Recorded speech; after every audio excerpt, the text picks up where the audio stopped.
If he's just turned 18, can I see him today? Well, would you do it for free? Yeah, do it for free. I would want to watch his toes curls while I suck the religion out of him. Is this the son that your mom raised? Is this the son that your father raised? You're seriously doing this shit again? Wake up, bro. It's halftime. That contract you signed at the beginning of the year is waiting to be completed, and here you are, about to start the third quarter, and you just dropped a stinker in the first half. These the championship rounds, bro. This is where all that shit counts. And either you gonna show up and get that ring, get that trophy, get that dream that you've always wanted, or somebody else that signed that same contract is gonna get it before you. You okay with letting that happen? You okay with falling short again?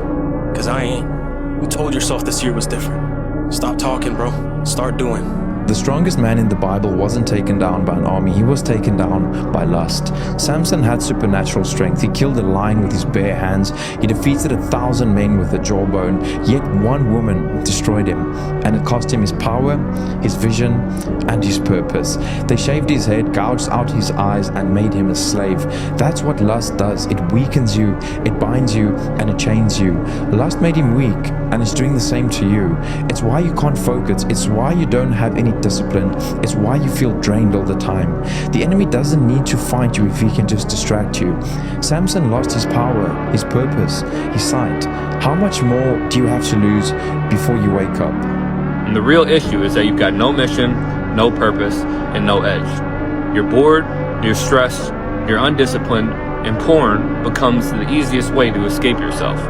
What changed for me was I built my body, so I started to respect myself again. I mastered my mind, so I stopped reacting like a little boy, and I locked in on a mission that was bigger than pleasure, because leadership leaves no room for weakness.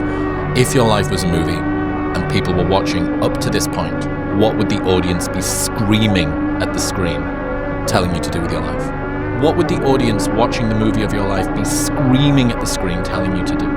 I already know the answer of what I should be doing. I'm just scared of making the commitment and having the conversation. How much faster would you achieve your goals if it was just you and your goal? Not you and your goal and Netflix and video games and social media and friends you don't like and movies and shows and all these distractions that are splitting your attention in a million different directions. You can blame your lack of accomplishment on your friends, on your family, on this, on that. But the reality is, if it was just you and your goal and no other noise, no other distractions, I guarantee you would have nothing better to do than achieve your goal. So look around at your life and identify the things that take your attention away from the person you want to be and the things you want to accomplish, and remove that shit. Because if your goals are as important to you as you say they are, why would you voluntarily make it harder to achieve them? Isn't it about time you become that person you knew you always could be?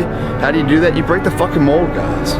You get the fuck out of bed when it's cold, when it's early. You do something away from the normality of what you've been doing. That's psychotic behavior.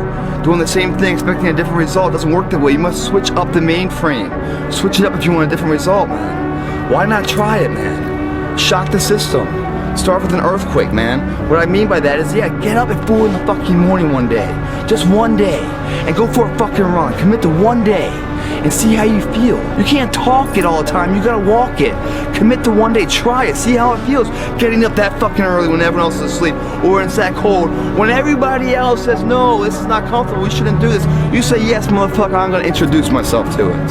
I slept on myself for way too long. I underestimated the gifts that God gave me for way too long. I forgot to choose my happiness, my peace. I forgot to choose myself for way too long, and never again will I abandon myself.